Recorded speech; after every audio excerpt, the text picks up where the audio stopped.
What's up, guys? The red light is on. Happy Tuesday. The Fight Bananas show is live. It's just me today, guys. It's going to be a just me today.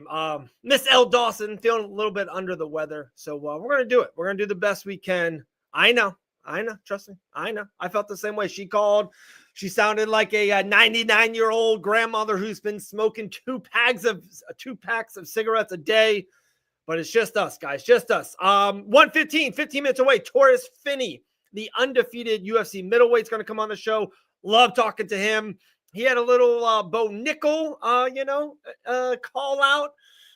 Love for professional wrestling and so much more. Torrez Finney, 1:15, Mr. Contender Series. Then, of course, 2 p.m., 1 hour away from right now, Gillian the Savage Robertson is coming on after her tremendous second round TKO of Marina Rodriguez that she predicted to a T, second round TKO. So we got Gillian coming around 2 o'clock. That's it. A lot to talk about, guys. It's UFC 315 week, UFC Des Moines this past weekend. So a lot to get into. But real quick, before all of that, we got to, I'm talking. So I have a little bit of leeway on this show. The New York Knicks, last night, the biggest comeback in playoff history to win in overtime, defeated the best team in the league, the Boston Celtics, the defending champions, down by 20. I was almost going to turn it off. My kid went to bed. He said, "Dad, we're getting cooked." I go, "It happens, son. Boston's really good. We're getting cooked, though." That's his slang. So it was crazy. Crazy comeback. Awesome third quarter. Awesome fourth quarter. Game went into overtime. And they won it in overtime. The Knicks. Go Knicks. Ryan, am I ever going to get the Sarge G and Fight Bananas? Ryan, they told me they sent it out. I think I got 2 of them right here, right?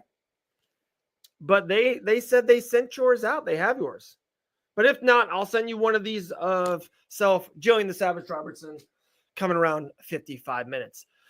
All right, guys, let's get into I kind of want to go backwards before we go forward. UFC Des Moines, incredible show. Really good fight night. Very, I'm not trying to sound hyperbolic here, but things that happened on that show have a trickle down effect for multiple, I think, years in front. Probably the biggest one. Let's just kind of rip the Band-Aid off. Bo Nickel, his first mixed martial arts loss, his first UFC loss, one of the most polarizing fighters in all of the UFC. Bo Nickel, I say the word, I know Elle doesn't like it. I always say he got smashed. Guys, he got smashed. RDR beat him up. Real quick, Ryan, if they ever sent it. Hey, guys, if you have any comments or questions, please come in. It's just me for a little bit, so I would love it. No rush or anything. I'm just confused. It's all good, Ryan. We'll get it to you one way or another. We got you, Ryan. You will get your card for sure. We appreciate you coming on the show.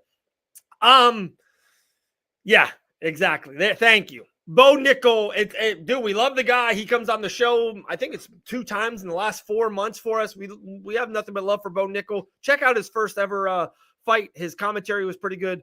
Guys, he got smashed. Yeah, there we go. 2 in a row. Thanks, guys. I like it. I'm usually on an island. Just beat up.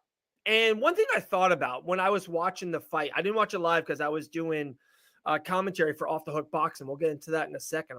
Maybe someone from Off the Hook is going to come on the show here any second. But Bo Nickel has been competing his whole life. One of the greatest competitors in the last 10 years. NCAA, AA, wrestler for Penn State, multiple time national champion.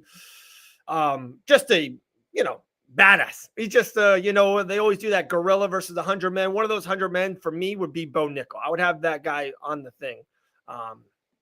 If they did a rematch, there would be no different. I don't disagree, SG, and I'm going to get into that right now.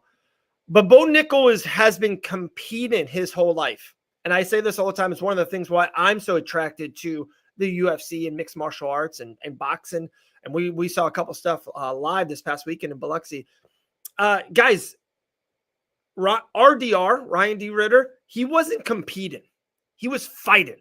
Like, that's the one thing that just leaped off the screen. And this one reason why I can't wait to talk to G. And this is why I've been a fan of her for years and years and years. Gillian doesn't compete. She's fighting. She's trying to savagely stop you, defeat you. She doesn't ever want to see a scoreboard. She wins 30-27. I think that's one of the most underrated things when people can shut another human being the same way, close to the same age, same reach, all that. And you can beat someone up for 15 minutes. But when you can stop a man, give up, TKO, knockout, submission, tap, whatever the point is, when you can absolutely stop someone inside that cage, you're not competing. It's a fight. Like, there's something so visceral. There's something so, just man versus wild. You're fighting inside that octagon. And I haven't seen Bo Nickel fight in a couple of times. He seems like he's trying to compete. He's trying to beat his competitor. He's not fighting. And RDR was fighting. Those knees to the body. Bo Nickel for a second was like, oh, I don't like it. You could just tell off the screen he didn't like it. And he never stopped. All right, let me get into some of these comments right away. Did you see Hunter flew to meet Dagestan to meet Islam and Usman? I did not, and I'm going to get into that in a second. Guys, UFC 317 International Fight Week, we still don't have a main event. It's absurd. We're 7 weeks away of the biggest fight. It's not just another pay-per-view. It's International Fight Week. People plan. I went to it last year. Last year I was there and about. People plan their whole year sometimes around it. We don't know what the main card is. It's incredible. 100 Gorillas versus 1 Chael Sonnen. I got Chael Sonnen. Nearly all the pundits picked Bo and slated off RDR, and then Sunday he's a shoo-in for the title. Jake, that's a great point, my man. Hey, it's hard being a pundit. It's hard. I picked Bo Nickel. I won't lie to you guys. Before the fight, I thought Bo Nickel, his American wrestling, and I thought it would be, he's just younger. I thought more athletic. I thought he would get the job done versus D. Ritter. I was wrong. And I'm man enough, big enough to say it. So, hey, being a pundit's hard once in a while, Jake. But, no. I don't know. That's a great point. I don't know if RDR called out Sean Strickland. That's a big jump. Bo Nickel to Sean Strickland, that's a 18 months in between. You know what I mean? I think RDR's got a couple wins. Guys how about Brad Tavares? Savvy, solid veterans, 20 through 12. And then he has to have a Jarrett Cannonier, a Marvin Vittori, Acosta, one of those guys. And then you go into that Strickland, Imhoff, Kaio kind of character. So I think RDA is trying to skip the line. I get it. He was a two-weight class champion from one. I understand he just defeated Bo Nickel, one of the biggest names in the middleweight division. So I understand, but I think RDR is trying to skip the line. G is trying to finish you every time. Most finishes in subs in women's history.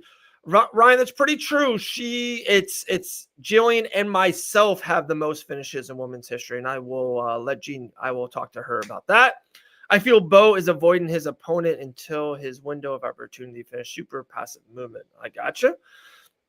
It's Ilya for sure against either Islam or Charles. Christian, I agree. I did a little video on the Tiki Talk. I put that out there, and I said that exact verbatim. It's so wild that it hasn't been announced, and I know why. I totally get it. Islam is waiting for this weekend. Islam is waiting for what happens in the Bilal and Jack Della Maddalena welterweight main event. I get it. It's just crazy that we don't have it yet. We're 7 weeks out. I know Ilya's training, and he's got Charles or Islam, but it's wild to me. It's not announced. It's wild. Sean, let's go Knicks, by the way, my man. I feel Bo should have stayed away from the clinch or use. Yeah, Sean, great point, like always. With RDR last two performance, I could see him getting that Strickland fight. Wow, I would. That would very surprise me. I don't get shocked often in this space. It's the fight game. Anything can happen, and sometimes it usually does. It is what it is. I would be pretty surprised if he gets the Strickland fight. That's a big step, guys. Bo wasn't ranked. Bo wasn't in the top 15. There's processes and steps. I don't think RDR skips that line. Based off of Ilya on Rogan experience, Ilya isn't fighting unless it's for the title. No, it's for the championship. It's for the undisputed UFC lightweight champion Ilia Topuria versus, there we go. It's going to be if Bilal Muhammad retains, and I think he will.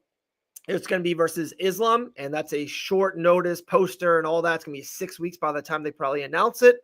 If Jack Della Maddalena pulls off the upset, Islam's moving up, and it will be, and he will vacate his championship like Ilia did, and it will be Ilia versus Charles Oliveira for the UFC lightweight championship. Crazy times. What's up, Coach Mike? Let's go. Happy birthday there to Coop. Shout out to you, Coop. Stephens versus Jones fight of the night, and he didn't get a bonus. Yeah, Jake, good point, my man. Yeah, great fight. So I had to come back. I drove through Biloxi, Mississippi to Daytona Beach, Florida, and maybe I didn't or did not watch fights the whole time. I got it. It's the cars. They almost drive themselves now. I got the phone in front of me and the sound on. It's pretty awesome. But that fight was awesome. Mason Jones, Jeremy Stephens.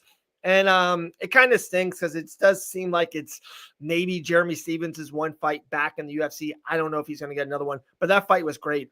The bonuses were crazy, right? G didn't get a bonus. Mason Jones didn't get a bonus. I thought there was a number of different bonuses they could have gave out. But, yeah, great fight. No bonus. Also, how about we got to shout out Corey Sandhagen, guys. We've been on for 12 minutes. Like I said, Torrez Finney's coming on here in a couple minutes. We got G coming on in 45. Corey Sandhagen won the main event of UFC Des Moines, defeated Davison Figueiredo, looked awesome. It's funny. Corey Sandhagen is that guy.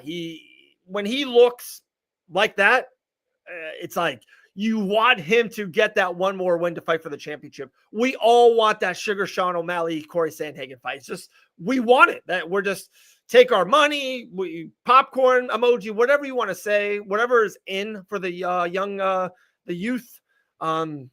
We want Sandhagen versus Sugar Sean O'Malley. That's the fight. I think regardless, I think Corey should wait. Even if Sean wins, I know they will be screaming for a trilogy fight right away. I would love to see even Corey skip Merab to get that fight in for the championship. Or, of course, if Sugar loses, I still give me Sugar and Corey to main event a fight night or just be on a pay-per-view. I would love that fight.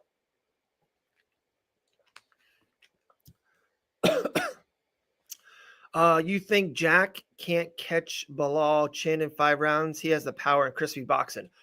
He definitely does. One of the best boxers in that weight class.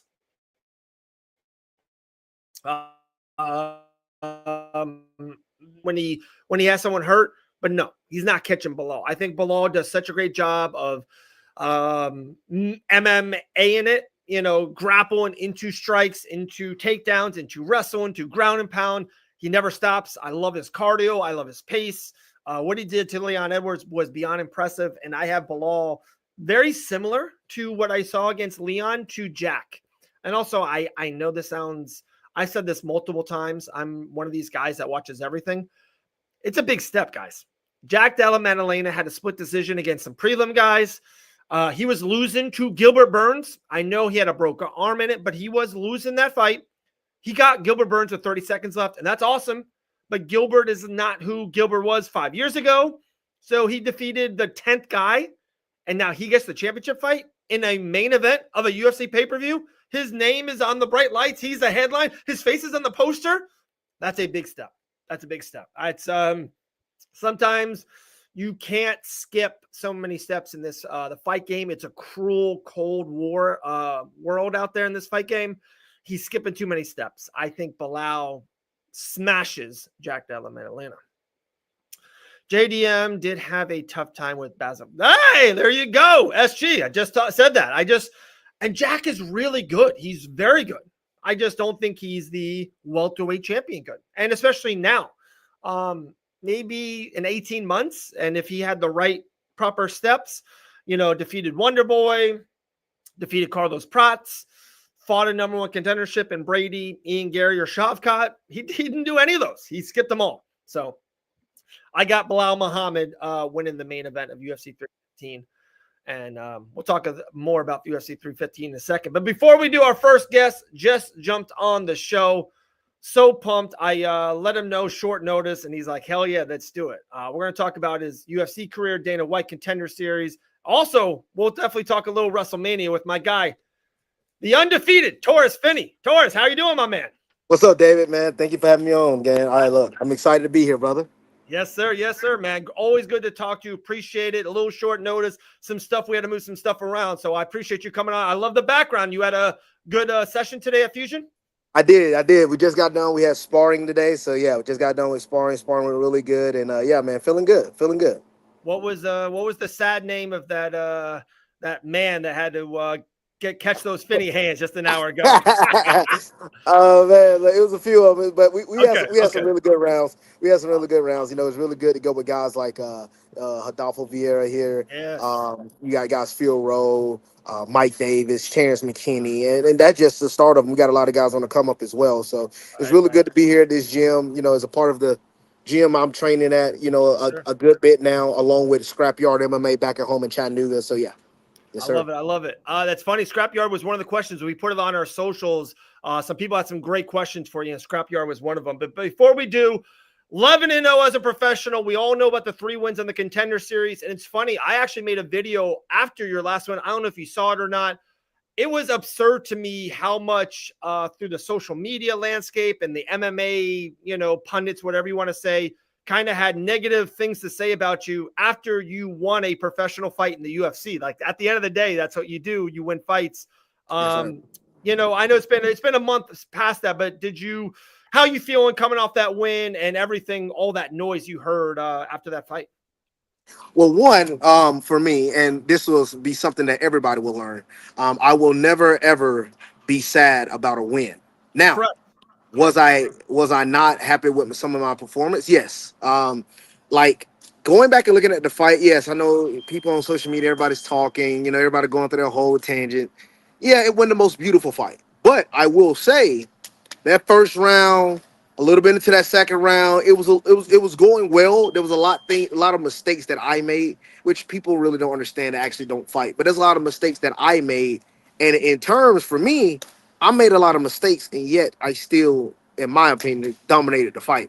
Right. Yes, the scorecard was outrageous from Tony Weeks. I still don't understand 30-27. Because if anybody want to look at the unified MMA rule books, I'm a big rule books guy. That's how I've always been that way. You know, the number one criteria is effective striking / effective grappling. So whichever one is dictating the fight. Obviously, my grappling was dictating the fight. I know a lot of people want to say damage trumps all, which is true. I do agree with that. But in theory, what is considered effective? So that's that part where a lot of people, make the mistake. I dominated the first round. The first round went really well, actually. That was the best round for me in the fight. The second round went a good. There's a lot more opportunities.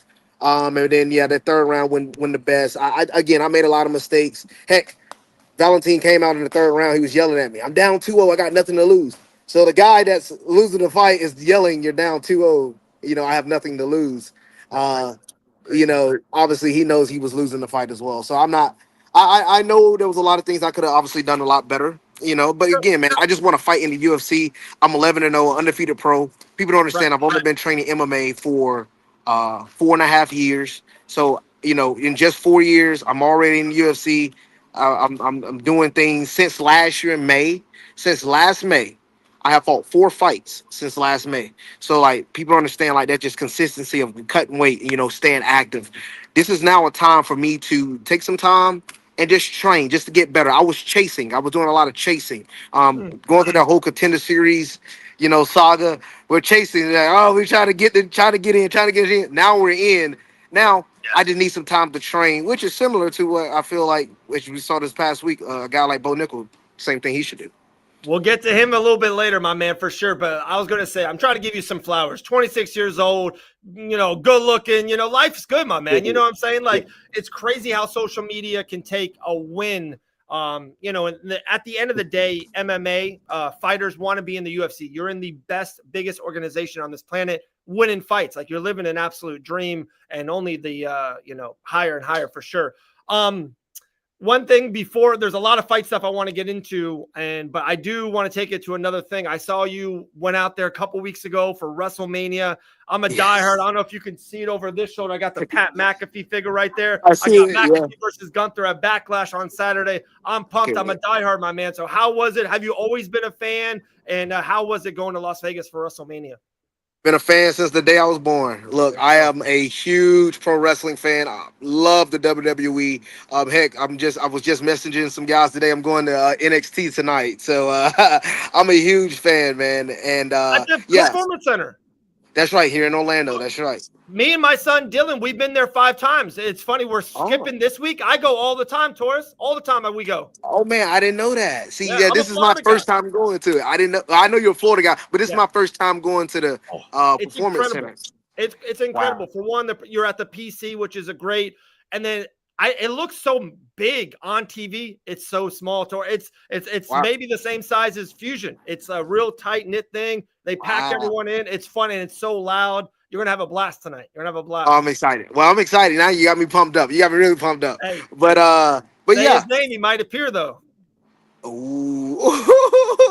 Hey. See? We're too inside. We're too inside. So you've always been a wrestling fan. Yes. I've always been a wrestling fan. Look, WrestleMania for me, that was my second ever WrestleMania. I went to the one in Atlanta. I'm from Georgia. I went to one in Atlanta 2011. The Miz versus John Cena. Miz versus Cena. Rock was the guest host. Yeah. And Randy Orton versus CM Punk. That's right. Undertaker versus Triple H, no holds barred. I'll never forget that match for the rest of my life, man. That was one of those things that I was like, oh my gosh. And so what people forget is about that WrestleMania. Undertaker didn't walk out to his original Dead Man entrance. Right. Song. He walked out to Ain't No Grave by Johnny Cash. Okay. So that was really cool to experience that, see him do his thing. But yes, this WrestleMania was epic, man. For obviously first 2-night WrestleMania I went to both Saturday and Sunday. The crowd on night 2 compared to night 1, oh my gosh. Oh Really? my goodness, dude. It was epic, man. Like, oh, dude. That was Joe Henry, the female championship match to kick off the night was incredible. The triple threat match? Yeah, incredible. Bro. And then you had Cena. Are you a Cena guy or not a Cena guy? I am a Cena guy, but I honestly I was back and forth between him and Rose in this one, because I was like, man, we just had this whole Rose story last year, which I loved it, and then now, I understand Cena getting 17, it's cool, and it's good to see him as a heel, because I'm excited for Backlash. I'm excited for him to be a heel against Orton, be a heel against Punk, maybe, be a heel against whoever. It'll be cool to see him make that stride. 2 more little wrestling questions, then I got the rest of the stuff. Everyone wants to hear you about MMA and Bo Nickel. They're like, what are these boys talking about? Are you going to Saturday night's main event and Battleground and Raw in Tampa in 3 weeks? I actually would have went. I would have went. But my best friend, he's having his wedding, his wedding stuff. So I'm a part of his wedding. So I'm gonna be a part of that. But I'm gonna miss that one. But I know it's in Tampa. I definitely would have went. I for sure would have went. Okay. All right. Well, he's not that good of a best friend if he did not. And then last one for me, I saw you, of course, Dana White was there, and then at WrestleMania, DC and Colby and multiple. And now they're on the same umbrella. Would you love, after you win the UFC middleweight championship in 2028, 2029, would you love to try to get into this world a little bit? A brother like me, look, I'm already planting seeds. Okay, I'm talking here. I'm talking there. Yes, I definitely would love to get in the pro wrestling world. I've always, I tell this story all the time when I do interviews. Growing up, I used to be on the trampoline with me and all my cousins, all my friends, and we're basically doing the WWE stuff. That's why I feel like I get really confident when I'm on the mic, when I'm doing what I do inside the cage. And that's a part of just me being me. That's the kid in me. That's the 8-year-old Finney. That's the 7-year-old Finney. So now, with me being in the UFC, obviously, actually what I'm doing, I still pull out some of that pro wrestling thing in me. And to actually be able to go out there and do it exactly, that would be the kid in me. And I would, wouldn't pass that up at all. All right. Like I said, I knew we were going to talk about it. I saw it. I think it was on Twitter. You said, hey, I would love this opportunity. And this is going back to what you did a month ago. Maybe it wasn't the best performance or vice versa, but you got the win. You keep moving up. Bo Nickel had a bad performance, and he didn't look good. He took his first L. I know that's something that maybe excites you, a matchup that excites you in the future. How quick do you think you and Nickel could get linked up? I definitely think they're gonna take some time to allow Nickel to grow. Yeah. But I'm gonna be honest. I think those long layoffs, because he doesn't have enough experience, is one of those things that hurts him a little bit. Like Mm, even for me, when I take it's like 5 6 months between me getting in the cage, it's like free because you're not accustomed to that. When you've wrestled, like he's wrestled in a higher stage than I am, but when you've wrestled for so long, you wrestle 2 or 3 matches, 4 or 5 matches within a week. It's a right. lot more consistent. I'm playing football. We play a game every week. For about 15, 16 straight weeks. Same thing with any other sport. It's a lot more consistent, but MMA and like more martial arts, obviously some boxing and things like that nature, you don't fight as often. So it takes some time to get that experience. And he didn't have much of an amateur career. I mean, he only had what, 2 Emmy fights, Yeah, and yeah. he went pro.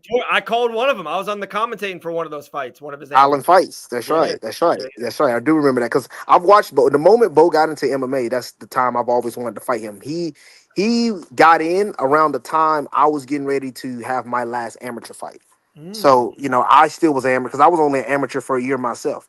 And again, I don't have as much experience cage time either because a lot of my fights were quick. I mean, just to be honest, a lot of his fights were quick. good. So it's that time that you need inside the cage. And compared to a guy like the Ritter, I mean, come on, he's just fighting a two division champion from one is Yeah, a respectable promotion. I yeah, mean, bro, you gotta. That's a tough fight. I know it was a tough fight the moment it was made, and yeah. yeah. I agree with you. I totally agree. And we're going back to the UFC, but this is a good one. Our main man Sean goes, Torres, you need to come to WWE and join the New Day as a Big E replacement. That's not a bad idea. That's not a bad Hey, idea, Sean. I'm down, man. Look, hey, new. They rocks. Hey, new. Hey, I would definitely do it, man. Look, I saw them at Mania as well. That was really Yeah, cool. I'll take Xavier Woods spot. We're about the same height. I'll take his spot. I like that. I like that. The fight. Where are you? Are you looking for a fight? Do you have something maybe close to being signed and can't talk about it, or are you just getting in those Tuesday sparring sessions at Fusion, just waiting on that phone call? I'm currently, reaching out. I try my best to get on the Atlanta card. Yeah, Because that's my home. That's my actual home. Georgia is my home. But if I can't get on that, I would like to get on the Nashville, Tennessee card, which I already put in for. My teammate Trevor Peak is, I think he's going to be slated for that card. So me and Trevor, for as long as we've been teammates, we've never fought on the same card. So how fitting it would be for us to fight on the same card for the first ever time within the UFC. So that would be really cool. Trevor Peak, he's my boy. It'd be really cool because there's one thing about us. We know how to sell out a place. And I know, like, yeah, it's the UFC, the name, the banter. It's going to sell wherever it goes. But I'm telling you, man, like a crowd, like for me and a crowd for Trevor Peak, especially close to home, it'll be epic. You can put me anywhere on the card. You can put me the first fight of the night. You can put yeah. me anywhere on the card, and that place will be rocking because we have just a really big support down here in the South, and I think I want that a lot more for the UFC to come to the Southeast a little bit, man. Like Say that. Yeah. we have a lot of support down here. We I do. love it. I love it. I got two more fun things, but like I said, I did a social media thing and we're about to do that. But a great question just came in on the chat here. They go, Torres, prediction for Kazmat versus Dricus Duplessis. So again, one of my favorite fighters within the UFC is Shamaev. I definitely think Shamaev first round is hell for anybody. He beats anybody in the first round. Yeah. But I definitely think if DDP can outlast the further the fight goes, I definitely think he can handle Shamaev. It'll be interesting because we'll see Shamaev. He's preparing for a 5-round fight. He's preparing for a war. And I think DDP, as we've seen before, he make the ugliest fight. Like when it's chaos, that's his fight. Yeah. So how will Shamaev perform in chaos? We've seen him do it against Burns, but we need to see him against a guy, that size and that caliber like DDP, who's very much all around on both the striking and grappling. And this is the funny thing. I would love your take on this, Torres. Like, I'm a bold believer in like, do you whatever brought you to this dance? Do you like? I got 4 kids. I got the Pat McAfee figure behind me. Like wherever I do, I bring them up or I bring that with me. That's just who I am. If I get signed for the ESPN on one day, I will mention my kids live on broadcast. Right? Like I'm rewinding a couple weeks ago. I'm going back to the Chimaev. I'm bringing this back together. I promise. But Carlos Prats was this aggressive striker, finisher. And all of a sudden, his first time in the main event with 5 rounds, he seemed like he was like, trying to pace himself. I don't think Chimaev should do that. I know 5 rounds and the 4th round be great for Dricus. Chimaev should go on a train right away. Try to get Dricus out in 3 minutes. Whatever brought you to that dance, I think you should do. Are you with that, or should you I understand it's a championship fight and you don't want to drain yourself, but I think whatever brings you to it, you should run with. Well, you just like you talk just like my coaches do. Like we put a lot of things in football terms, and we're like, all right, be Georgia, be Alabama. Like with me, my wrestling is my dominant thing. Yeah. Those guys was running the football. Georgia, Alabama, big time running the football. Why would they get into a big time game and start throwing the ball? Why would they do something to start like, let me throw the ball 40 times in this game? No, don't get away from what got you to the dance. Exactly. That's why I was a little, discouraged from Bo in the Paul Craig fight, because he got away from what made him who he is. Like, I don't fear anybody's grappling. Like, just as much as Bo Nichols is a top tier wrestler, I'm shooting on him. Just as much as anybody else is a grappler, like, I'm shooting on them because I don't fear anybody's grappling. I go with some of the best grapplers. Adolfo Vieira is one of the best grapplers in the world. Yeah. Like, I'm not scared to shoot on anybody. So that's the same way I feel about a guy like you said, like Chimaev. Go sprint in that first round. Sprint. Yeah, do it. We seen what it did on Robert Whitaker. It took. Nobody ever thought he sprinted on Kamaru Usman. Like, go sprint. Go do you. Go do you. I love it. I love it. All right, like I said, here's some social media questions. We got some good ones in there. This one goes, why do fight fans not like you? We love you, Torrez. Well, look, you got to remember, I fight for my family and the people that support me, and for the God above that I love. Those are the people that I fight for. You're going to have haters, but I'm going to tell you what. If you have haters, that means you're doing something right. And that's a good thing for me. I'm glad I got people that don't like me. Is actually not as common, but I went through this a little bit in high school. Like, it's funny. I was the underdog my junior year, and I won the state championship beating the guy that was the main guy. Then I became the senior, and I was the undefeated senior wrestler, and I won my state championship my senior year. But during that year, everybody was wanting me to lose. And I'm like, wait a minute. Just last year, everybody was rooting for me. Now everybody wants me to lose. like Cody Rhodes, WrestleMania 40 to 41. It was all his story. Now Vegas turned. Now everybody wants Cody to lose. Yeah, that's crazy. Next question. They go, have you ever trained with Josh Cate?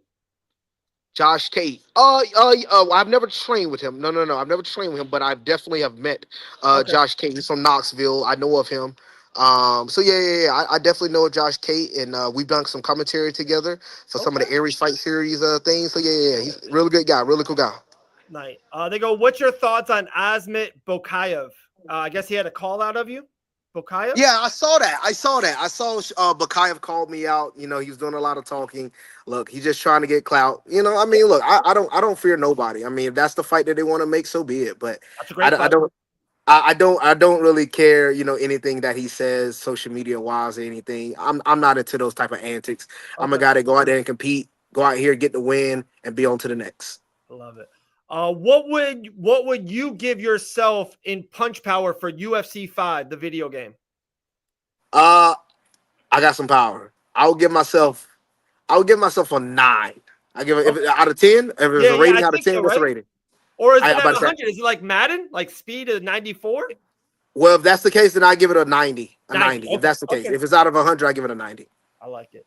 We kind of answered. They go, Torrez, are you looking to fight on the Atlanta card? We already talked about that. You said absolutely. Mm-hmm. But is that card booked? Do you know? It's mainly booked. It is mainly booked. Last one, they go, who's a prospect to be on the lookout from Scrap Yard MMA? A prospect I would say to be on the lookout for. He's a kid. Well, he's not a kid, but he's young. He's coming up. His name is Montavious Ware. Montavious is a pro boxer, but we're getting him into MMA. And let me tell you something. I know more like, he's a boxer, but no, he's a really good pro boxer. He's got fast hands, but he's so athletic. And we're working on his grappling and things like that, and he's picking up the grappling. Like, I think he'll be one of the next guys coming up. He got power in his hands, and he's fast. Boy, is he fast. It's so funny you said that. You have that wrestling base, and you got into MMA, maybe working on the hands. This is the boxer opposite. If you get you can mold yourself into a mixed martial artist. What's the base? I would always pick wrestling. I feel like you control where the fight's going to be. If you even want it standing and banging, you can do that. If you had a base to start with, what bases would you pick? I definitely would take the base I got currently. I definitely would continue to stick with wrestling because wrestling is hard to learn. No matter, like, I'm seeing guys, I grapple with guys that's been in the MMA game for years, and like, oh, I've done a lot of wrestling, and I wrestle with them like, man, they ain't got it, and it's mainly because of they're just certain things and movements that you can't teach an adult that you can teach a kid. Right. Similar to, again, kids that grow up boxing. There's certain movements and things like it's hard for the adult to eventually grasp compared to the kid grasping. When you're young, is it anything is easy to grasp? That's why those, again, all those Russians growing up wrestling, because it's second nature to them. So that's the thing with me is like growing up wrestling was one of those things that became second nature to me. Yeah, like we brought up Pat McAfee a couple of times. He watched it so much. There's stuff in the ring that he even does that you just kind of pick up on, the mannerisms, how you hit the road. There's just little things like that. And again, like being a wrestler, doing it as a kid, there's this, I watch, a lot of MMA and a lot of even amateur wrestling and stuff of that nature. But I've never done it. So there's just things about footwork and knees, and I just wouldn't get it. Crazy. All right, I got two big last things for you, two fun stuff. It's a fighter resume, and this one's one of our favorites. You're a middleweight, undefeated middleweight, but Mount Rushmore, 4 beautiful faces, middleweight division, Torrez Finney. Who is your middleweight Mount Rushmore? Middleweight Mount Rushmore. That's a good question. I'm gonna go with Israel. Israel Adesanya. He's up there. Anderson Silva. Got that. Man. Middleweight. I mean, dude, who else was there? I mean, what, Luke Rockhold maybe? There's Rock. Let me throw out a couple because it was fun. We did this last week with another middleweight in the PFL, and there's like 6 guys that you can maybe put up there, all kind of close. You ready? Chris Weidman, Luke Rockhold, Michael Bisping, Rich Ace Franklin was up there. Rich Franklin. And then there's I know it's people will be like, really? Dricus Duplessis, went through it. I know he's young. I know he's fighting, but it's hard. But Lyoto Machida is up there. Oh yeah, Machida. Yeah. Okay, that's right. You got Machida. I'm gonna say this. You gotta put Whitaker because look at the guys Whitaker has beat. Bobby Knuckles. Yeah. You gotta pick Whitaker because look at he's still running through the top 10 and he's not even in there. There we go. Maybe Whitaker. That's true. And so I got Silva, Izzy, Whitaker, and that is between Machida and if Dricus is able to beat Chimaev, put Dricus. Okay. You're gonna have to. I mean, look, this guy beating who? Like he's beating Izzy, he's beating Whitaker, he beat Bronson, he beat Sean Strickland. Yeah, come on, man, come on. All right, so we'll do Izzy, Anderson, and Whitaker. We'll do them in stone, and we'll do Machida in a grass. So if that's right, you know what I'm Machida. Saying, we'll do it for sure. All right, one last thing we like to do. I'm gonna give you some hints, Torres, and then we're gonna guess this.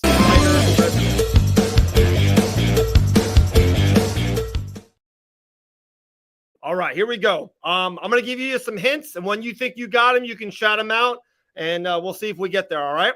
Yes, sir. All right, first one. His record is 24-7. Within the UFC? No, so he's 12-4 in the UFC. He's a UFC middleweight. Crazy enough, I know this might sound crazy. I might have to go with Robert Whitaker. No, not Whitaker.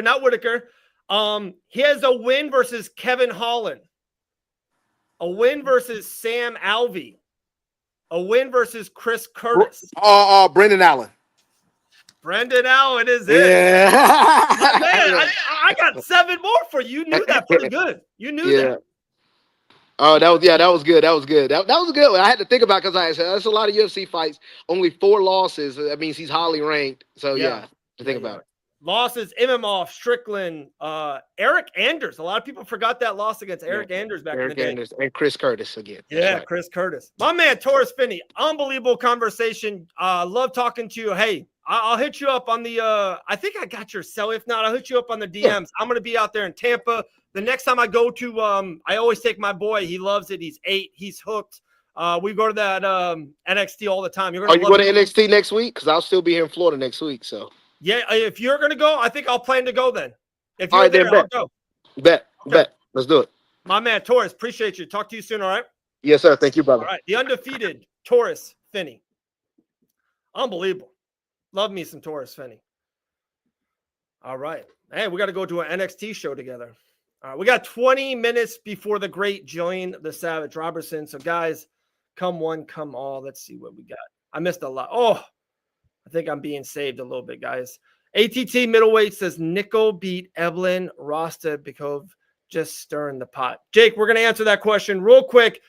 When, after I introduced someone who's being so kind and giving up some of their time during the day, someone who's been working with me with off the hook boxing, and we're going to tell a story about us maybe having one of the greatest upsets in the history of sport, Jonathan Ramakan. John, what's up, brother? We out here. We made it happen regardless. Coming off of a good weekend, my man. We had a great weekend out there in Mississippi. I do. Real quick before we talk about Mississippi, and we will. This is a great question. ATT middleweights. I don't think he beats Johnny Eblin. Johnny Eblin is a top 5 guy. Roster and I don't know. That's a good question. I think he's a little bit more. I think John, he's a little frozen. Can you? I'm going to kick you out. Try to come right back in, John. You frozen. You're looking like Indiana Jones looking at the Temple of Doom coming down. What a stud. I love me some Jonathan Ramakan. Let's see. He looks okay now back in the green room, but he was frozen shut. He was like Mr. Freeze, Arnold Schwarzenegger, Batman Forever. Let's see. All right, you dancing a little bit. All right, we're doing okay. Jonathan is the man. Guys, is he frozen again or is it just me? I got to look it up. I'd have to check myself and see. Can you guys hear me in the... He looked like me when I see a cookie. Thank you, Grant. Hey, Grant, I'm struggling out here, brother. I dearly, dearly miss your wonderful wife. Dearly. But yeah, I know the freeze. Jonathan Ramakan will come right back in. Maybe Grant can even help me audio, no video. Thank you. Thank you, Coach Mike. Appreciate that. Grant, look at this question I was asked. ATT middleweights. Does Bo Nickel beat Eblin, Roster, Bakayev just stirring the pot? Oh, Grant, I would love it. Jump on, brother. Come on. What are you talking about? Do you have a link? I mean, look at that. The great Grant Dawson. I'm just the luckiest guy in the world. Let's see. Grant. I just texted you the link, my man. Send me location. Look at that. The best. The best, dude. I'm the luckiest man alive. Oh, man. So, all right. We had a great conversation with Torrez Finney. If you're just jumping on now, head back. We went through it all. Gillian's coming on in 15 minutes. All right. So we talked about UFC Des Moines. I think we nailed that. Guys, UFC 315. Before I think I'm going to be lucky enough to have Jonathan or Grant or maybe both join me. It's UFC 315 week, right? Let's see. All right. John. Hey, Grant. Dude, I am the luckiest guy ever. John, you good? Am I good? You are great. You're great. And I don't know how lucky we got. We got Grant Dawson just coming in last minute. Look at that. What up? What's up, Grant? How you doing, brother? I'm good, man. How are you? Dude, I'm doing much better with seeing two beautiful faces on the screen. Just me talking into a microphone by myself. I miss it. I miss you guys. What's up?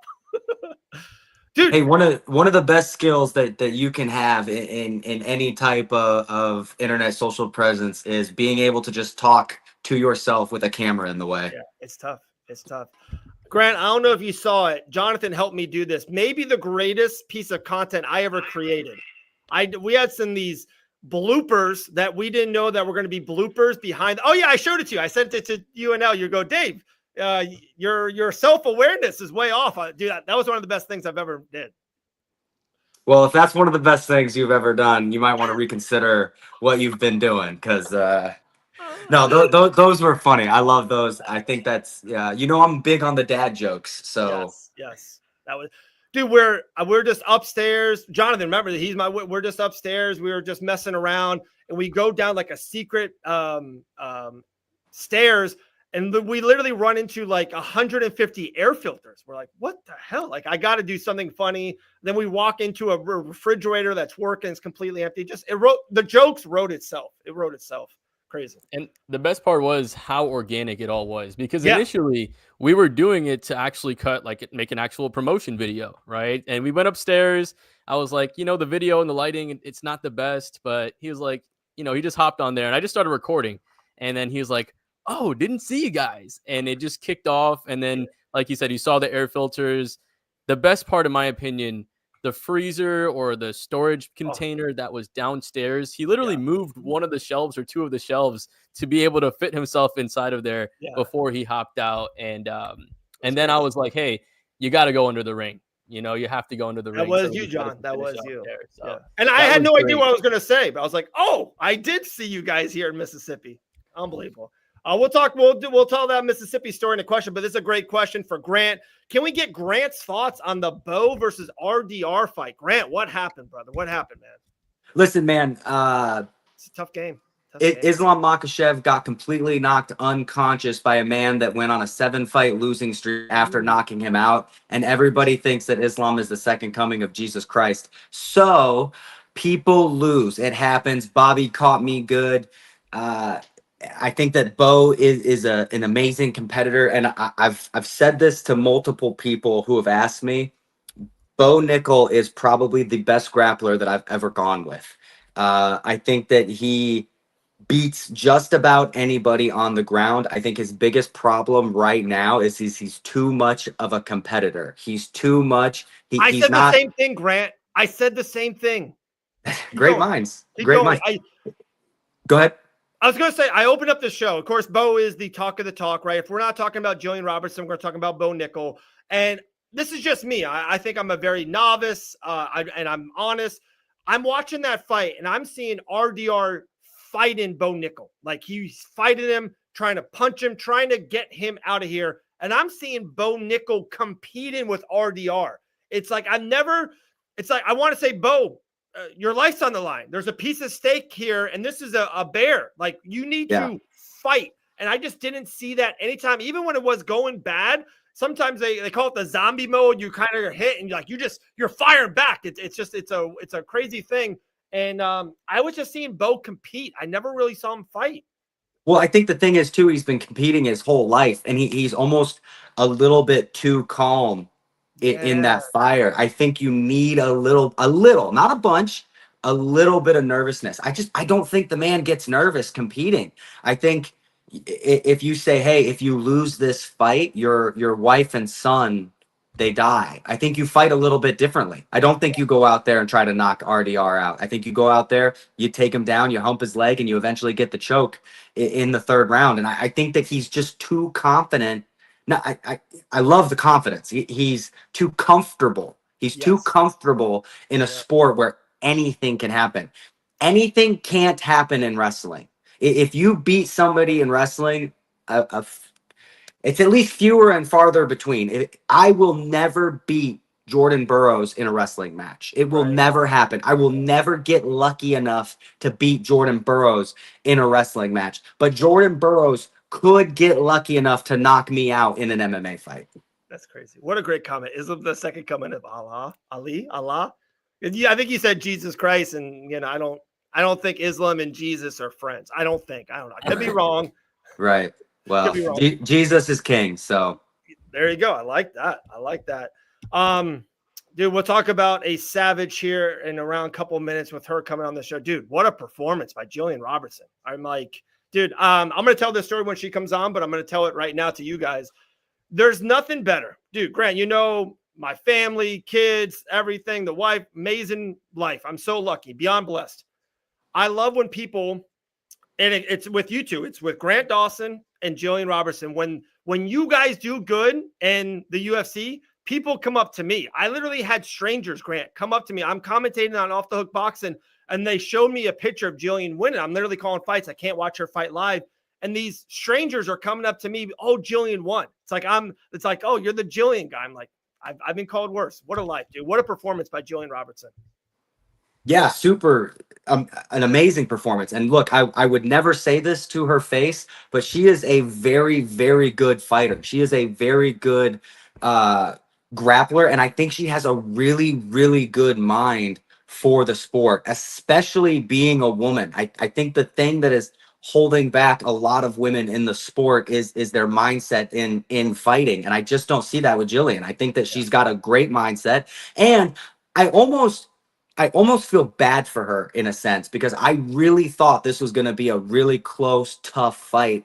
And I think she should be getting more credit than she is getting with this big win. And because the odds were so crazy, and they were right, but the odds were so stacked, in her favor, I don't think people are freaking out about it as much as I am. I think she should be ranked number 3 or 4 coming soon. I'm gonna be honest. I'm a big fan of who she just beat, whose name I just Marina blanked Rodriguez. on. Rodriguez, thank you. And I think that she's a really good female fighter. So it's I wish she was getting a little more out of this win. She retired 2 girls in a row. Michelle Watterson, the Marina Rodriguez. And John, I would love to get this.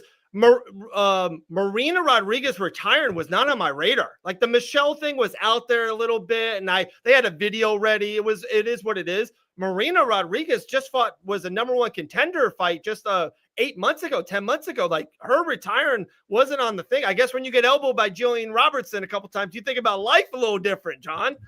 Yeah, it makes you reconsider, because she was, 16-2, or 15-1 at a point, and had a really good record. Yeah. And then it just looking at over the last really 2-3 years, 5 losses out of 6, fights. So really, I think when we found out, when she reached really the top of her game, we figured out where her ceiling was. And once she took that loss, people figured out what the game plan for her was. And we saw it with Jandiroba. We saw it a little bit with Lucindo. Obviously, Gillian Roberts did the, best version of it, right? But we saw kind of the game plan to do it. And I think when you, as a fighter, I can't speak, right? Grant, you can speak to this a little bit more. But, if you're continuing to take losses and you're mentally not willing to go and do something there, it's hard for you to go out there and compete in a sport that's as savage as MMA, right? If it's basketball, if it's football, you can almost be 1 foot in, 1 foot out just to make the paycheck. With fighting, it's a lot different, right? You're putting a lot more on the line every time you step out there. So it wasn't something that was in my radar at all. I'm a huge fan of Marina Rodriguez, and I love her style. Watching her fighting is very exciting, when she does have the right matchup. But like you said, Gillian Robertson maybe just makes you reconsider your whole career when you get beat up like that. Dude, there was a video that somehow secretly went around, maybe Gillian getting a rear naked choke on me. I don't know. The video's been washed away. I thought about life. You know what I mean? Like, I was like, I don't know how much longer. It's a tough life. You don't want to be in the inside the cage with Gillian Robertson for a long time. I think that's a compliment. Jake Grant Dawson is the new baddie. I don't know. Am I a baddie? Am I the new? I'm the looks. I'm the looks of the show since my wife is out. It's definitely not me. My hair it's growing back, Grant. It's almost there. I feel like it's around another month away. You know what's funny is me and you are polar opposites when it comes to our hair. You just shaved your head and regretted it like crazy. Yeah. I grew my hair out for the first time and actually did like a comb over. Absolutely did it one day, absolutely hated it, shaved my head the next day, got back to my roots, I should say. I love got back to the one all over. The 1-3-15 thing, and then we'll have Gillian join the show. Cannot wait to talk to her. Okay, so UFC 315s this weekend, and I don't want to be this guy. I feel like I'm super positive, love life. I love UFC. It's a pay-per-view. I cannot wait to watch it. I was watching the Countdown show. So on the Countdown show, they compress 28 minutes of their best highlights. They're training together. They put like Rocky theme music in the background. I've watched every countdown of every pay-per-view of all time. I love it. I fell asleep twice watching this countdown. I can't stay up. This is the worst countdown, worst show ever. What are they doing on UFC 315? Am I wrong, Grant? John, this show is awful. I'm I might watch it. I might not. I don't know. Yeah, the name value is not there, for sure. I think they tried to, put two champions with Bilal and Valentina, which, I really do think that main event is going to be a fun, exciting main event. I think Bilal versus JDM, maybe the charisma isn't there for those guys, but I think their fighting styles will match up for it to be at least a competitive fight, on the scorecards. And I think that one should be fun. Maybe, Valentina does something wrong during that fight, but I don't necessarily see her losing. But like you said, the rest of the card, I mean, you're looking at few and far between with names that have any value with it. So, yeah, I mean, I'm right there with you. This isn't, outside of really the title fights, it's tough to call this a pay-per-view level card if you're someone that's, going to be putting that credit card down to purchase a pay-per-view. Grant? I think there's a question that you have to ask yourself. Do you want name value or do you want good fights? Because if you're asking for name value, I agree with you guys. I don't think there's a lot of name value on here. I can remember two fight cards where I said that this will be the worst card I think we've seen this year or whatever it was. There was nobody I'd ever heard of, and the main event I think was a chick fight. And so it was just like one of those things where I was counting out these cards like crazy. And then every single fight on these card had finishes, had exciting fights. It was a great night to sit back and watch exciting fights. Two people fighting that you don't know their names, but man, they are scrapping to make their names.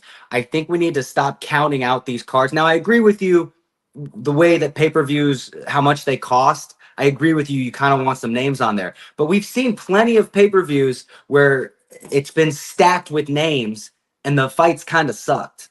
It really comes down to what do you want? Do you want big names or do you want good fights? I don't think this card is going to deliver, but I've said that before, and then every fight on the card was an absolute banger. And it was like, it was to the point where the chick fights all had finishes. The only fights that didn't go the distance were fight of the night contenders, performance of the night contenders. So this is what you got to ask yourself. Do I want big fights or do I want fun fights? And I think we could still have a fun night, but it is interesting. It does absolutely hurt to lose BSD versus Joel Alvarez. I think that's a big loss. Great news for me. Joel Alvarez is moving up to 170, so that's one less killer I have to worry about. So this came as good news for me, but other than that, it was kind of it was super bummed to lose this fight. I and totally to your point, agree. Grant, I know we got one thing. I just real quick I 100% agree with everything you said as far as the fights, right? Because people that don't have a name, they have to go out and do a little bit more, and also, as a fan, when fighters are a little bit lower ranked and maybe aren't as polished, it's a little more fun to watch, right? It's fun to see those different types of scrambles. So I was talking morely on a marketing and business perspective. As a fight fan, Jose Aldo versus Zahabi, I think that's an underrated matchup. Zahabi's coming in with a couple wins, getting a lot better with obviously a really good corner. Alexa Grasso is one of my favorite female fighters as well. So personally, as a fan, I'm super excited for this card. But I was more so talking marketing and business wise. For them to sell this card is a tough ask. Yeah, and we have a saying in MMA where there's two fights I always look forward to: when two really good guys fight each other and when two really bad guys fight each other. Yeah. So we could be seeing that. I think also what happens in these types of cards is you get the lower level guys realizing that they can win bonus money. When you're on UFC 300, you go into that fight knowing that Max Holloway is getting the bonus money, not you. So you prioritize winning over a good show. When you go onto a card like this, you say to yourself, a good show, even if it's not super great, could give me an extra $50,000. Very true. All right. Talking about someone who had a great performance this past weekend at UFC Des Moines, talking about a GOAT, talking about the number 9 ranked strawweight on this planet, one and only, Fight Bananas' own, Gillian the Savage Robertson. What's up, G? What is up? How are you? Doing good, my friend. How are you? Dude, I missed you so much Saturday night. I'm commentating boxing fights. Elle had to do the the ritual of the Fight Bananas post-fight win-in conversation. So, G, I missed you immensely, but that smile speaks for itself. That was a good night. That was a good night. Yeah, I really can't complain. Kind of went pretty ideally. Honestly, I have a little bit of a black eye. I think it's on this one. And it's from sparring today, not from the fight. The shake. So Okay. I came out of there pretty like undamaged, back to training, feel good. And yeah, it feels good to see a number 9 next to my name. Top 10 in the world. That's good. That's good. Grant, when are we going to be top 10, bro? When is this going to happen? Man, I'm trying. I was top 10 at one point, and then I completely dropped the ball against Bobby Green. So for me, I'm just working on building my way back, but it's gonna happen soon. For sure. That's for sure. I think, Grant, you got top 3, number 1, championship written all over yourself. John, do you have to run, my man? Yep, he does. Okay, yep. There's John. He said he had a dip, and that was an Irish walk away. I did that actually Saturday night after the fights. We're having a couple maybe cold drinks by the bar, and I was like, no. All right, I had one. I got to get going. So there's my thing. Incredible show, Iowa. So I didn't text you this, but I wanted to. I think I reached out to you once during the week.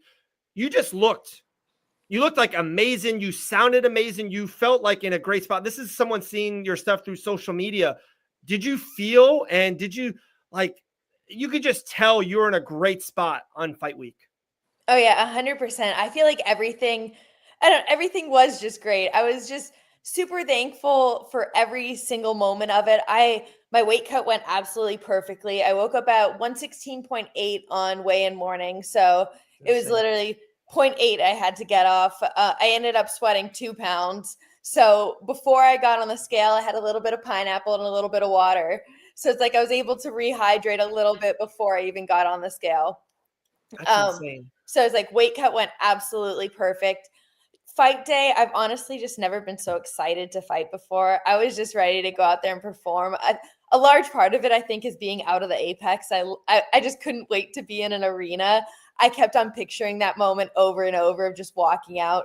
The energy in Iowa was absolutely insane. Literally from the first fight, the stands were like almost packed, almost completely full from the first fight.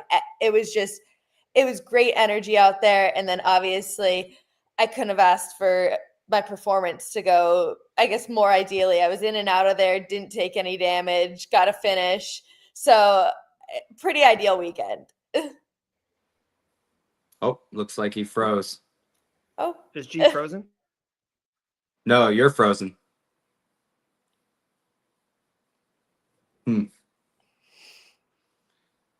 Technology, right? Oh, and he's back. There we go. Grant, you were hosting there for a minute, brother. You're doing it. This is my show now. That's all I'm saying is, there you go. You keep what you kill. So Dave's out, I'm in. I like it. G, we made that post. I think you talked to the UFC. That's where we saw the Fight Bananas. We got a great picture of you. We posted it. You literally said, "Oh, I'm really feeling a second round finish." How did you know it? Were you waiting to go to the second round so you can absolutely be perfect and be right? Why did you think the second round was when you were going to get the job done? I think even the second part of that quote was, I think it might be a submission, but for some reason I'm feeling a TKO. Look at that. I didn't listen to the video long enough. I cut it. Even got it more pinpoint. Yeah. So if you look at my UFC record, I have 10 finishes total. 2 of them in the first round, 1 in the third, and the other 7 are second round finishes. So it seems to be I feel like my first round kind of find my holes, wear them down a little bit, and second round I'm always able to find the finish. So it's that seems to be my round. So I think it's a fairly safe bet to always bet on me for a second round finish. Let me make a note real quick. Gillian Robertson, second round finish. Okay, I got that note. I feel that way too. I feel like the second round is always my best round, where it's people's power have gone down a little bit. I've got the timing of the fight going. The nerves have settled down a little bit. I'm the same way. And then the third round, I'm usually up by 2, and I'm just man, don't screw this up. And I'm a little tired. Can we just get this over with? 5 minutes is a long time. Exactly. No, I feel like you said. I feel like it's first round you got to kind of feel them out a little bit, find where your holes are, and then the second round you can capitalize. So everybody's dangerous in the first round as well. Everyone is so dangerous in the first round. Oh yeah, and it's like they have that little bit of extra energy, that little bit of extra adrenaline where they're trying to push a little bit harder, and then you can really wear them down, and also just like mentally wear them down. I feel like it's like in this fight, Marina, I felt like was mentally ready to give up by the second round. Like even I felt like my second takedown was pretty far out, wasn't a great shot. And Yeah. I felt like she just I knew she was going to fall over. I knew it was going to be easy to get the takedown. She I will give her credit. I'm like, it was a good attempt on the ninja choke. At no point was it choking me, but it was a good thought. I feel like it was a good shot, and I definitely had to respect it and defend it before. Like she could have readjusted, got it tighter, whatever. But I'm like, I felt like it was a good attempt from her, but obviously, I feel like after that, she was just broken and ready to give up. I got a Marina thing here in a second, but I know I saw you in the green room. I know you overheard it. I'm telling you, G, it's like I can't even express to you this feeling. I don't know, like it's more of a statement than a question to you. I'm literally calling fights. I'm in 2 states away from Florida. I'm calling boxing fights, and I'm having kind of strangers or guys, I just acquaintances, if you want to say, they like bring me their film. They're like, look, Gillian just won. It's like, yeah, that's my friend. I'm the Gillian guy. It's so cool. It's like, I'm out of you 2 guys, out of every fighter, anyone I've ever talked to, Grant and Gillian, everyone knows I'm the Grant guy. I'm the Gillian guy. I'll let Elle know next time she fights. We do hold that family, record. That so guy. What'd you say, G? we do hold that record. Thank you. Yeah. I saw a lot of Gillian, if I could say that was my only grief of the weekend. A lot of like, I got record. I didn't say a lot of wheeze, but next time. We'll talk about that. I'm pretty sure, I hope, next fight, because I was really Iowa, I talked to Elle about this. That was on my radar. Like I really wanted to go to Iowa for your fight. And then I got this show kind of come up, and, it's a paycheck, and kind of, you got to do what you got to do. But hopefully the next one, I'm there live in the building, so that'd be cool. Hopefully the next one, Amanda Lemos will be across the cage for me.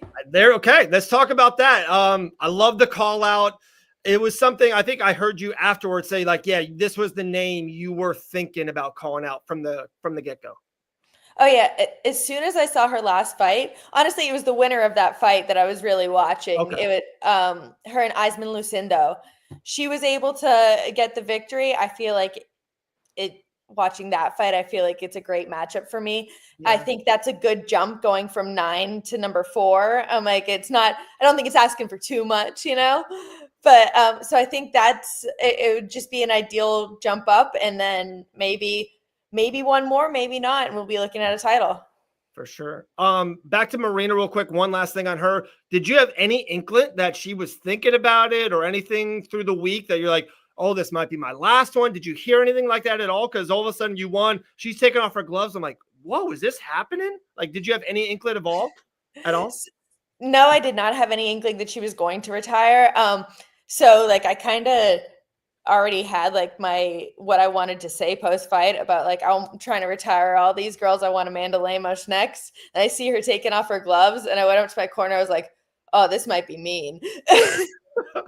Like, I'm going to say it anyway, but I didn't know she was going to retire. Wow. That's crazy. Grant, did you ever fight someone that you thought maybe on an L? I think Joe Selecki, I think that was his last fight was against you. Did you ever fight someone that you thought he fought one more time? Yeah, he fought one more time, and then he was going to get cut from the UFC, so he retired, I'm pretty sure. Okay. Have you ever fought anyone like that if you beat him, they thought it could have been done for him? Not in the UFC. I definitely fought a bunch of old dudes that couldn't walk straight outside the UFC, and it was kind of hit or miss with those guys. But I'd say the closest was I fought a guy named Demir, and Demir fought Arman Sarukian. Yeah. He had a good fight with him, ends up losing a decision, and then retires after the fight, and then decides to come back and fight me. And so in my head, I was kind of like, he's kind of out of it. He's kind of in it. Like, I really don't think that he kind of knows what he wants to do. So he might retire after this one. It's not a huge issue for me, like a win's a win. And honestly, if you have somebody that's pretty good and they end up retiring after you, that's kind of a good thing, because then it doesn't make you look bad when they go on a 6 or 7 fight losing streak after you beat them. Because all the guys that I end up beating are all like undefeated, really good, never been submitted. And then as soon as I beat them, they go on like a 3-fight losing streak. And I'm just like, gosh dang it. Can you guys not look good for 2 more fights after I fight you? I love it. I love it. Gee, I got so much more for you. You said a line there too during the thing, and I've always known you as a very nice savage, and you're like, I think the line was no more nice savage. Is that for like fight week, just for kind of you going forward? What was that? What was the meaning behind that line?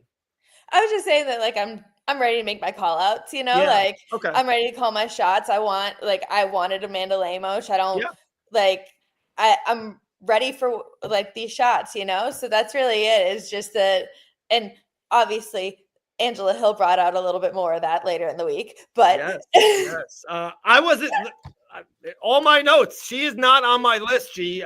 You said her. You said it. I was trying to almost stay away from it. But since you brought it up, I'm still not going to. That's a good host. That's a good friend. I'm gonna put that to bed. We're past it, Grant. We're past it. We're moving by that. You know. What are we past? Wait. What are we? I'm confused. What are we past? Okay. Angela Hill and G was maybe supposed to fight a year ago or 8 months ago, something like that. But G just fought, and you know the weight cuts. I think Grant, you can kind of talk about this a lot. After a fight, you just need some time. You need a time before you fight again. And I think and G, am I saying this right? You were offered a fighter. It wasn't enough time. So G just said, hey, I can't fight you right now. We can do it at a different date or maybe, down the road. But just the fight never happened. G just keeps on winning fights because that's what a savage does. And now Angie keeps on bringing that up that you did the ducking, if you want to say that you never fought me. G keeps on winning fights and Angie keeps on win, loss. There you go. There's the savage I know and love. There we go. Right. So so now Angela Hill, of course, after G wins, she's in the top 10. She's got a lot of buzz around her name, like always, at least from Fight Bananas land. But, she's got a lot of buzz. So Angela Hill is bringing that up right now. Yeah. I'm not a big Angela Hill fan. So, yeah, we could talk on this podcast. Yeah, she's 0-3 on this. She's doesn't make the cut. One guy I'm a huge fan of, and maybe Grant, you are too, and I think G knows where I'm going with this. Charles Oliveira. So Charles Oliveira had a run in the UFC. Maybe got in the UFC a little early. Win, loss. Kind of maybe moving weight classes, just not really finding his foot in. And then all of a sudden had one of the greatest lightweight runs in the history of the sport. And I've been saying, G's been saying that she's the female Charles Oliveira. And, got into the UFC maybe a tad early. G, if you were outside the UFC, you would be 9-1 or 9-0 when you got in here. Got in early on the Tough House. Had back and forth, maybe fought a female who got popped on steroids for a second or third time. Maybe not. You can look that up, people, if you want to. But now you're winning. You're a strawweight, and it seems like you're on this run. You're stopping girls. I've said it. This is the championship run that we all think that you're on. To me, you're the female Charles Oliveira. I've been saying it. No, I 100% think that this is the championship run that I'm finally on. It's funny because I'm like, I had an interview last week and the guy was asking me, he was like, he's like, how does it feel going into this being a little bit older?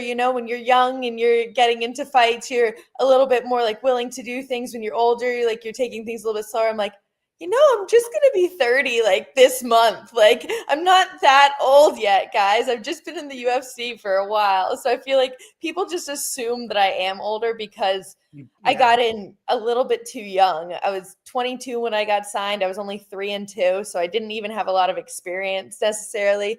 But, and I got all of that learning experience on the big stage. But I feel like now it's like, that was my 19th fight in the UFC. I've got everything that I need. I know what I've matured as a fighter, and it's like those UFC jitters aren't there anymore. It's like I've gotten all that out of the way, and I just feel like I said, I've never been so excited to fight. Honestly, the worst part is sitting at the hotel and just the waiting game all day long. I feel like anxious sitting in the hotel waiting, but the second I get to the arena, I just feel like a kid at Disney World. I can't stop smiling. I'm so excited. I just love being there. It's just such a great opportunity to go out there and perform. Grant, if you have something next, please ask away. You mentioned the crowd like a couple times and just the how packed it was and how loud it was. Are you the next fight that comes your way, through Dean Thomas and he texts you on the WhatsApp? Are you going to be like, hey, is this in the Apex? Hey, is this a crowd? Does that matter to you? It does seem like you kind of, if I could say, elevate your game. You do have like this another savage level when there's a packed house. You kind of take the savagery to another level. Do you want to make sure you're with a crowd or an Apex main event? So I feel like if you want to be a champion, you have to perform anywhere.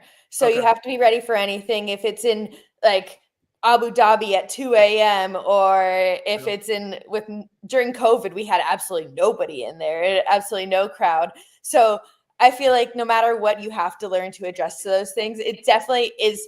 I don't know if it's completely the Apex. I feel like it is some part of, for me, I don't know what it is. I feel like when I'm more nervous, more scared, I perform better. And I feel like this fight, I had a little bit more of that. Like I respect Marina. I like literally all week long, I was telling myself, I'm like, you're going to get cut. It doesn't matter. You stay in her face, you walk forward. Like I was expecting her to come at me with elbows and knees and things like that, where I'm like, I have a lot of respect for Marina, and where I feel like that really elevates my game and makes me, every time I am like more nervous for a fight, I guess necessarily, that's when I perform better. But the Apex also might be part of it. So it's like, it's definitely something that I might need to get over mentally. But if I want to be a champion, then I have to get over it. Like you have to be able to perform anywhere, anytime, like all over the world, if you do really want to be a champion. The belt is literally called the World Championship, not the American Championship, not the Apex Championship. If I want to be a world champion, I have to be able to fight anywhere in the world at any time. So like I love that mentality. I enjoy the Apex. I feel like I'm one of the very few guys that like actually enjoys the Apex. People are usually booing me anyway, so it's like the less people there, the better.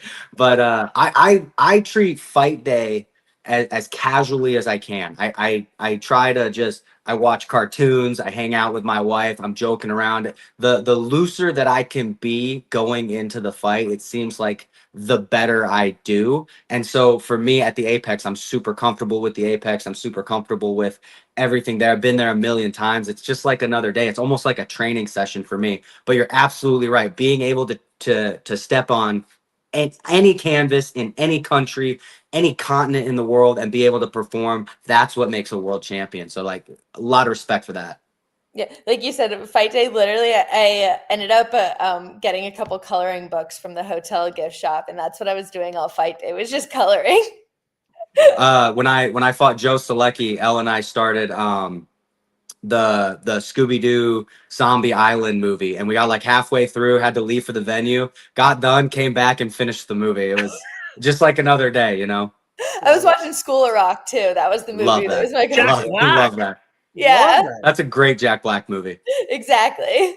Top 2 could be his best too. Could be his best. Yeah, could be. I'm a big Kung Fu Panda fan though. Okay, yeah. Those are great. There's a great post. Jack Black had to pick his movies out of like what was his favorite out of his own movies. It was a great post. What was his favorite? They never got down to the finals, but he picked School of Rock over Nacho Libre. He heard like that's like his 2 biggest. I've never seen Nacho Libre. Nacho Libre, I tried to put on with my boyfriend recently, and we got like 20 minutes into it. He's like, I just can't do this. It's too much. Yeah, I'm kind of the same way. I've seen those trailers, and my brother tried to get me to watch it, and I was just like, I'm gonna go play with Legos. Well, we all know, Grant, you don't watch anything that anyone ever tells you to, okay? Someone has a great You're show still on this. You're still on this. I'm not on it, Grant. Oh, my gosh. Not on it. Oh, my God. Grow up, David. Grow up. Not on it. G, did you see or hear, maybe you talked to Dean about it personally, Dean's was on Anik and Florian's show during the week. They had a great thing on you, and then even afterwards, of course, you win. And Anik and Florian brought you kind of back up from that. Did you kind of see that whole segment? I saw a little clip on Instagram from the segment previous to the fight. I didn't see the segment after the fight, though. Yeah, they were very high on. Finally, John Anik is listening to Dave Van Auken over here at Fight Pass. They're like, dude. They're like, we didn't really knew how great she was and the savage, and she was talking, and I was like, yeah. This has been a 5-year thing, guys. Yeah, this is she's been under the organization this whole time, John, so great. It's longer than that now. I'm like, we're going on year 8 here. It's crazy. Love it. Did you see anything else on UFC Iowa? Of course, the thing that kind of came from your show even was even higher than Corey Sandhagen's win was kind of Bo Nickal's loss. That's what kind of everyone's talking about. Did you see any of that? Or of course, Corey Sandhagen, I know you were kind of a fan of Corey, rooting for him. 2 big outcomes there. Yeah, I think I saw a little bit of the Sandhagen fight. I saw the finish. I think Sandhagen is approaching the game very smart now. Yeah. And I think he has a very smart corner too. I was saying that before the fight. I love Ryan Hall and Trevor Whitman in the corner there. I'm like, I feel like, I thought it was an impressive performance by him. And I kind of expected the Bo Nickal fight. I honestly thought it might have been a submission. I expected Renier de Ridder to win. Wow. But okay. I just feel like Bo's been, I don't know, pushed a little bit too hard, too fast. I don't really feel like he's necessarily, I don't know, proved himself in any way. Not saying that de Ridder has necessarily, but he's had 2 quick wins in the UFC. And now this is a 3rd, but where I feel like he is kind of proving himself now. The thing that I saw, and I think we can all go back to it now, like afterwards, de Ridder was a 2 weight class champion for 1. That was his 27th professional MMA fight. Like the guy's just been around forever. He's done that walk, been in the cages, been winning first rounds, losing first rounds, kind of just going back and forth. And Bo just hasn't done that much especially in the octagon. A couple of his wins where, now gets the best competition really early. He just needs more time. He just needs more seasoning. And I don't want to say shocked, but I thought Bo was going to win. I did predict Bo beforehand. And then afterwards, I'm like, yeah, wow. de Ridder's just went right through him. Yeah, I definitely thought that this was his first, very tough matchup for him. Yeah. Yeah, I see what you guys are saying. Bo is a good friend of mine, and I guess my question to you guys would be what is a guy of his level supposed to do? Because he's not coming into the UFC super famous because he's a great fighter. He's coming into the UFC because he was a really good wrestler, a really famous wrestler, and I absolutely love him coming into the UFC, coming into MMA because, as we know, and it's changing a little bit, but as we know, there isn't money in wrestling outside of the top guys. So if you're somebody that's an, above average wrestler, but below greatness wrestler, you have an avenue to make money and continue to wrestle and continue to grapple. And that's doing MMA. And I love the fact that Bo is coming in here and stepping up against the highest level of competition with literally 6 fights. I think that he does need more time. He needs more time to develop, but he was never going to get with how famous he is in wrestling. He was never going to get that regional scene. I was 11-1 before I got my Contender Series fight, and I was 8-1 as an amateur, and then I had 22 backyard fights before that. So I was able to gain all of that MMA experience before jumping onto the big show and then fighting these higher level guys. And I would say that Bo has more attention on him, more eyes on him, so he has to deal with that pressure a lot more. I don't think I totally get what you guys are saying. I don't think he's getting enough credit for what he's done with literally 8 fights. Grant, my thing is, I don't think he should. The only thing he should change is actually fight more. I think he kind of sometimes goes away too much. I don't mind the loss thing at all. I know it sounds cool. You 2 guys are my absolute favorite fighters in the world. You guys are my 2 world champions. Grant, you have 1 L recently. G, you have a couple L's. L's don't bother me at all. I think you guys are better than ever right now in May of 2025. I'm not discouraged about Bo's L. Not at all. The one thing I will say, I was discouraged on what I saw in there and the level, and just when you got hit a certain way, he was like, no, back to I didn't see Bo fighting. I saw Bo competing. And when the competition wasn't going well, I'm not going to use that Q word. I just saw this isn't my natural spot. He just seemed like he was out of sorts. And I think the only way he can get that is probably more of that. So I just want to see, and I think let's look at Bo's last 2 or 3 fights. He takes these mega gaps, and it's probably not Bo's doing. He just needs to fight more to get more organic in there. So how is Bo supposed to get more experience? You know that it's harder than ever, especially for men, to find fights in the UFC because everybody wants to pick and choose their fights. And so you look at Bo, and it's a lose-lose situation for a lot of guys. If I beat him, they say he sucks and he's not ready, and you know, he wasn't good enough and he needs more experience. If I lose to him, I lost to a guy with 8 fights. You know, I think it is a lot more difficult than you think for guys to find fights. Me being somebody, I think it's hard for me to find fights because I'm very, very high risk and very, very low reward. If you beat me, not a lot of people know who I am, but also I'm really, really good. So your odds of beating me go way down. And I just, you know what I'm saying? Like, I'm not trying to toot my own horn, but you get what I'm saying. It's hard for a guy like me to find a fight because I'm a tough fight. Even if you do beat me, which absolutely can happen, you're probably not going to get as much out of it as you would beating Gamrot or you know, Moicano or Dariush or something like that. Sure. G, I know you had a couple things in there. Oh no, I forgot my point at this point. Okay. That's because I'm rambling on. I apologize. No, it's just like, no, back, like, I don't know. Yes, this is that is Gillian the effing savage. That is true. That says fucking. Okay. Wow. Sorry. Relax. My bad. I was going to show this show to my son. Now I can't. By the way, first boxing class last week, ran. I'm pretty pumped. He was started moving the head. I was like, get your head off the center line, Colin. Hey, once he reaches old enough to train, let me know, and I'll get him into ATT. He can come train with the big dogs. Wow, there we go.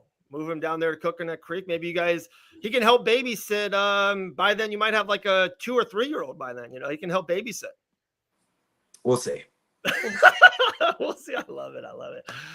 Gee, man, that was insane. I do from afar. I loved that you got, and I don't know if you saw it too. You got a lot of media, a lot of, like, I felt this was the win that I felt you got the most from. Like, people are like, oh, top 10. They want you to have a big fight. They want you to have on a pay-per-view versus a Limoges or a Verna, whatever happens. I heard Mackenzie Dern main event.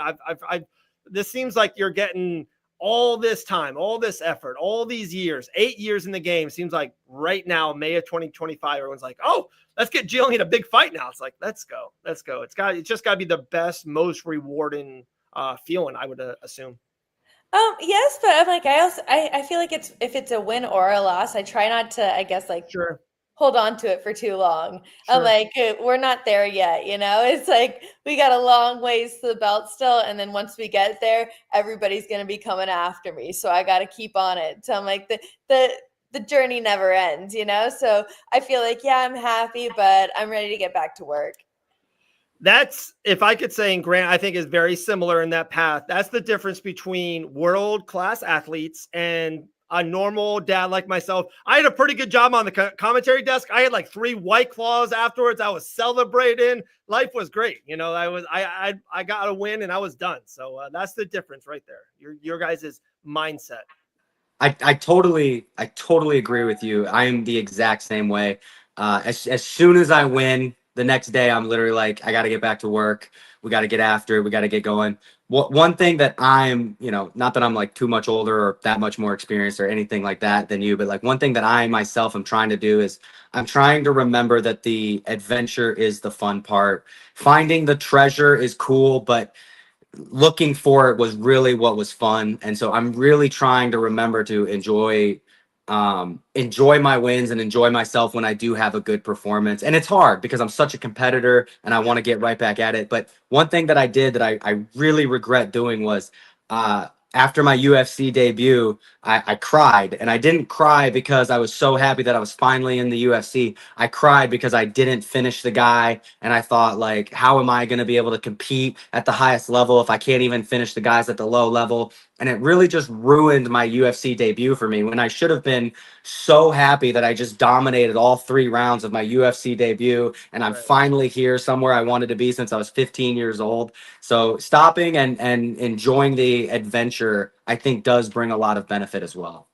And that's where I might disagree. I'm like, I'm still gonna be upset at every single time I don't finish. I'm gonna be mad. I'm like, that's just how.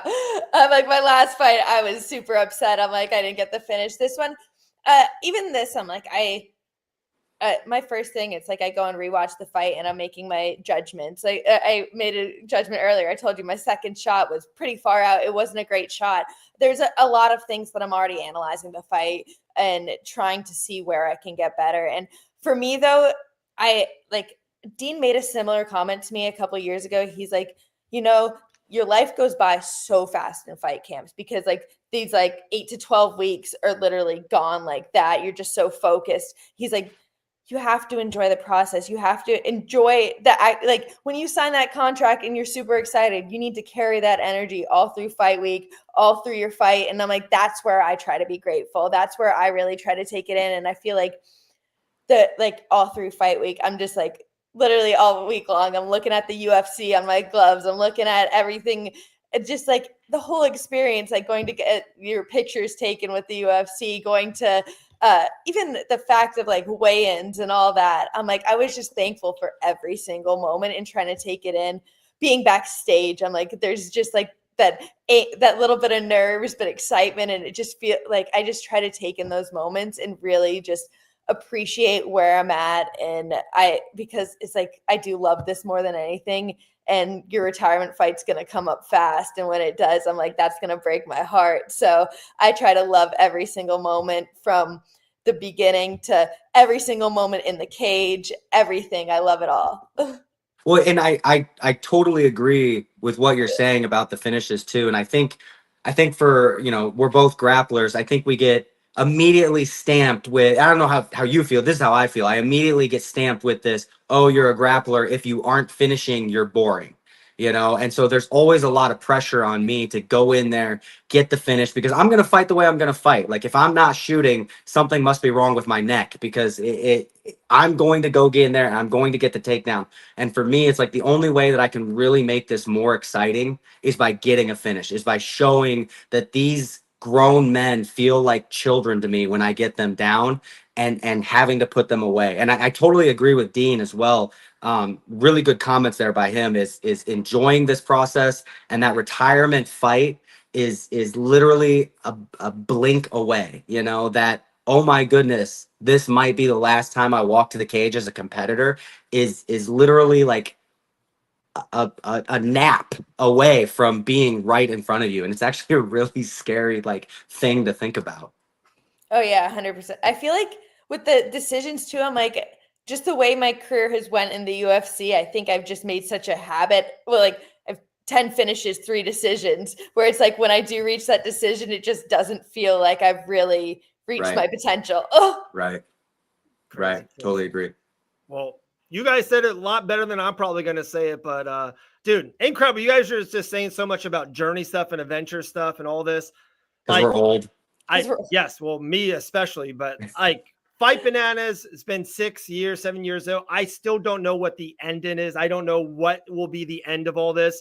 And it's amazing some of the stuff I have done personally. But I was just in this moment right now, I'm literally talking with my 2 favorite people. My 2 favorite fighters in all the fight game. We're just laughing, going back and forth with it. It's the best. I'm so appreciative of both of you guys. And I think both of you guys know that very much. It's crazy. All 3 of us in a weird way are living all of our dreams, and it's awesome that it can all intersect once in a while. What a life, guys. What a life. Top 10 strawweight in the world. One of the best lightweights, soon to be world champion. Probably a new champion, by the way, Grant. Everything I've been hearing. It's Ilya and Charles Oliveira headlining UFC 317, coming to a Las Vegas arena near you soon. Crazy. Is that confirmed? 1, 2, No, is that interim, or is that? No, so everything we've all been on this, right? Islam wants to move up to welterweight, and he's waiting for Bilal to, I hate to say this, maybe lose. I just heard today that he's moving up regardless. He's moving up, and they're going to make 317 for the champion. They want this fight to happen because if Jack Della Mena wins, they can say, hey, Islam's moving up for the champion. We got Ilya and Charles. I think Islam's moving up regardless, even if Bilal wins, and I don't know what they're going to do up there. That might get funky and they're going to let that go. But yeah, it looks like it's going to be Ilya and Charles will headline 317. I'll tell you what's going to happen if Islam does move up to 170. He's going to fight Bilal. Listen. I've been in this game for a long time. I've trained with a lot of Russians. And listen, let me finish my sentence before you start judging me. These Russians are my teammates and my friends, but that doesn't necessarily mean that they think I'm their teammate and friend. Yeah. They are very pro each other. So we could have the same religion. We could train in the same gym. We could train with each other for 15 years. But if you aren't also Russian, there's a part of me that's okay fighting you. And I absolutely think that Islam Makhachev, assuming Bilal Muhammad wins, and assuming Islam goes up, will be Bilal Muhammad's next fight. And I don't think he's going to have a choice. I totally agree. And like I said, I fell asleep twice watching that countdown show. One of the things that I stayed up when I watched it, Bilal Muhammad made a new gym. Like, he is not training over there anymore with those guys. He made a new gym in Chicago. He's training in Chicago, but he also has like a home gym that he's building from scratch. Coaches coming in around him, like calling it a champ camp. He's not training over there anymore. It's happening. It's happening. It's like everyone knows there's these big secrets in the fight game. That fight is going to happen. I don't know if it's going to be next, because I think all three of us have Bilal winning, right? I think. Yeah. Right. Okay. Yeah. So I think it's going to be Bilal and Islam next, and Ilya and Charles. And it's crazy, Grant. I always think of you. You told me this one of the first times you and I ever talked. You had like this rocky kind of picture of Islam Makhachev as the champion. You want to crumple that picture one day. You're his replacement. Looks like it's not going to be Islam. It's going to be Ilya or Charles. And I hate to say it. I know this sounds bad. I'm rooting for Charles because I love that fight for you. I love the Charles fight for you, especially, Grant. Yeah. I mean, I've always said this. I don't care who I beat to become world champion.